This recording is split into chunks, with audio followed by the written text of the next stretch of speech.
The rain had been falling non-stop for 3 days. In the small town of Sialkot, where the streets had turned into flowing streams and the air carried the smell of wet soil and rust, a man named Rafi sat under the bent tin roof of an old shop, holding a small bag close to his chest. He wasn't waiting for anyone. He was simply trying to stay dry. Inside that bag were everything he owned: an old torn shirt, a rusted shaving razor, and a worn-out flute that most people no longer cared to hear. Rafi once played music at weddings, along busy roads, or wherever crowds gathered. But times had changed. People rushed past with their eyes fixed on their phones and their ears blocked by plastic earbuds. His melodies were no longer a part of their evenings. They walked past him as if he wasn't even there.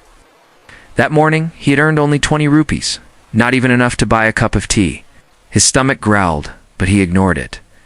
Closing his eyes, he whispered to himself, "Maybe I should sell the flute. At least then I can eat." But the thought cut deep. The flute was the only thing he still had from his father, the man who taught him how music could make people smile. Just then, he heard a small voice behind him. "Uncle, why don't you play anymore?" Rafi turned around. A young boy stood there barefoot, holding a soaked school bag above his head. His bright eyes were full of curiosity. Rafi forced a weak smile. "No one listens now, Beta. Music doesn't fill the stomach." The boy thought for a moment and replied, "Maybe they don't listen because you've stopped playing." Those few words hit Rafi harder than hunger. Before he could respond, the boy ran off, leaving the sentence echoing in his mind. He looked down at his flute again. The rain had softened to a light drizzle. Something inside him moved a not hope. Not yet, but something faintly similar. That evening, instead of going to his usual spot near the bus stand, Rafi walked to the city park. The park was filled with joggers, couples, and tired office workers trying to escape the noise of daily life. He sat on a bench under a huge banyan tree and began to play. This time it wasn't the fast, cheerful music he once played for tips. It was gentle, honest, a tune shaped by hunger, loneliness, and forgotten dreams. The sound was rough but deeply moving. People began slowing down. Some even stopped.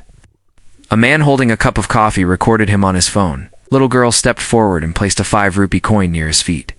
For the first time in many years, Rafi saw people truly listening, not to a beggar's tune, but to a story spoken through sound.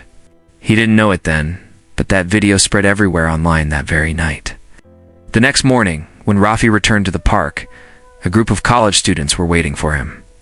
"Uncle, you're the flute man of Sialkot," one of them said excitedly. "Your video is being shared everywhere." Rafi didn't understand. "What does viral mean?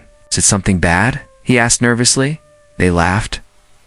No, it means people love your music. You've touched their hearts."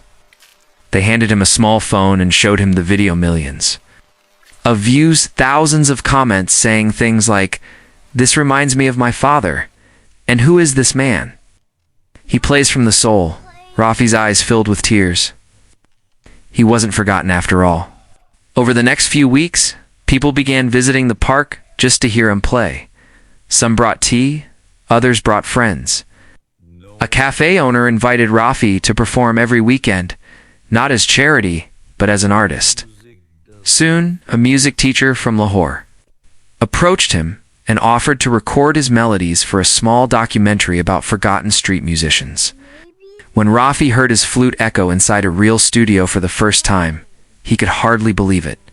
The same old flute, scratched, chipped, worn, now sounded powerful, as if every struggle he had faced had given the instrument its unique voice. Then came an interview. "Sir, what changed your life?" the interviewer asked. Rafi smiled. "A small boy who asked me a very big question."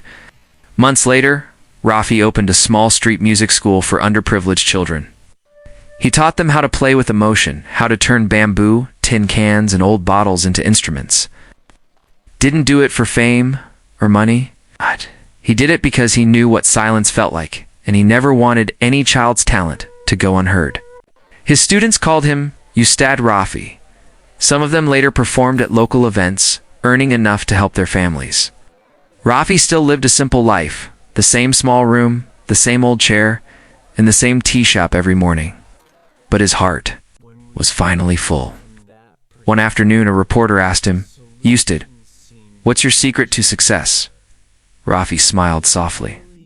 "I stopped playing for coins and started playing for hearts. The coins came on their own."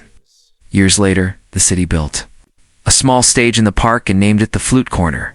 Young musicians gathered there every weekend to share their music. People came to listen not out of sympathy, but with genuine respect. One quiet evening, as the sun dipped low, Rafi sat on his old bench with the same flute, now polished and repaired. He heard familiar laughter. It was the same boy, now grown, visiting with friends. Rafi smiled, waved, and said, "You were right, Beta. They listen now because I play." Moral of the story: sometimes the world isn't ignoring you.